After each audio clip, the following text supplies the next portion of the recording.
You know the feeling. You're sick, you're miserable, and then a doctor gives you a prescription for antibiotics. You take the pills and, almost like magic, you start to feel better. But have you ever stopped to think about what's actually going on inside your body? Well, we're about to take you right into the middle of the microscopic war that these incredible medicines were designed to win. I mean, when you think about it, it's a pretty wild question. How can this one little pill you swallow possibly take on and defeat a massive, multiplying army of invaders that have set up camp inside you? It seems impossible. Well, to understand the weapon, you first have to understand the enemy. So, let's start our story with the invaders. We're talking about harmful bacteria. Okay, first things first. Most bacteria are not the bad guys.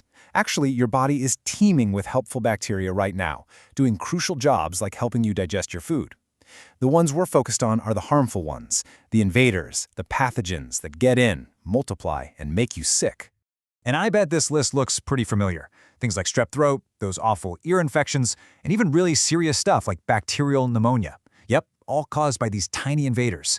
This is the army we're up against. So what's our weapon of choice? Enter the antibiotic. This is our specialized weapon, engineered for this exact type of microscopic fight. And this is maybe the most important thing to understand about them. Antibiotics are like a heat-seeking missile for bacteria. They are completely, totally useless against viruses. So taking an antibiotic for the common cold, the flu, or COVID-19, it does absolutely nothing. It's the wrong weapon for the wrong enemy.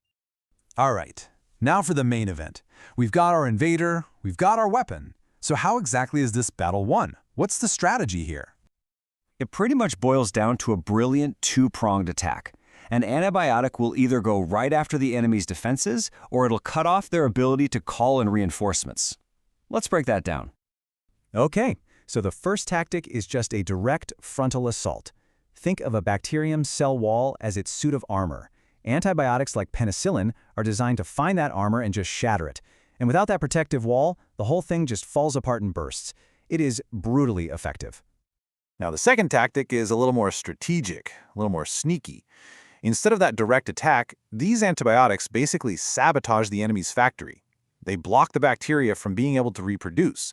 And if the invading army can't make any more soldiers, well, your body's own immune system can easily step in and wipe out the few that are left.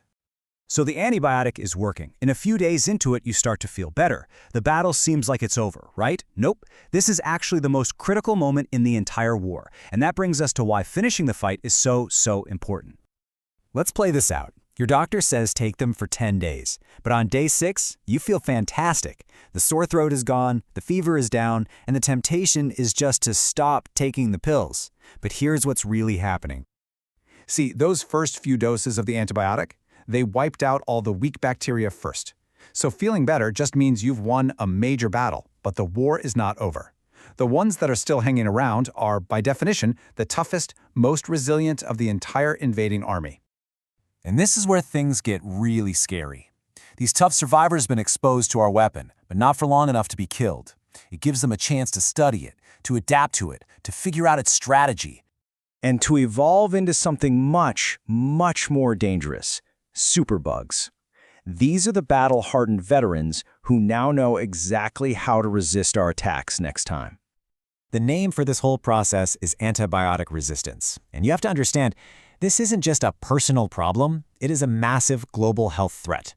Every time we misuse antibiotics, we are literally training bacteria to become stronger, making future infections in anyone, anywhere, that much harder to defeat. So, all of this leads to our final and really crucial point. Knowing how to fight is important, for sure, but knowing when not to fight is just as critical. And just to really hammer this point home, if you've got a cold, if you've got the flu, or a sore throat that your doctor says is viral, an antibiotic is going to do nothing for you. Taking one just in case will not help you get better 1 second faster. In fact, it actually does the exact opposite of helping. Every unnecessary antibiotic prescription is basically another boot camp for bacteria, another chance for them to level up and evolve. It directly contributes to creating a world with more of these dangerous drug-resistant superbugs. So we end with this. Antibiotics aren't just another pill, they're a precious, powerful resource, one of the absolute cornerstones of modern medicine. And the real question for all of us is, how do we use them wisely enough to protect that power for the generations to come?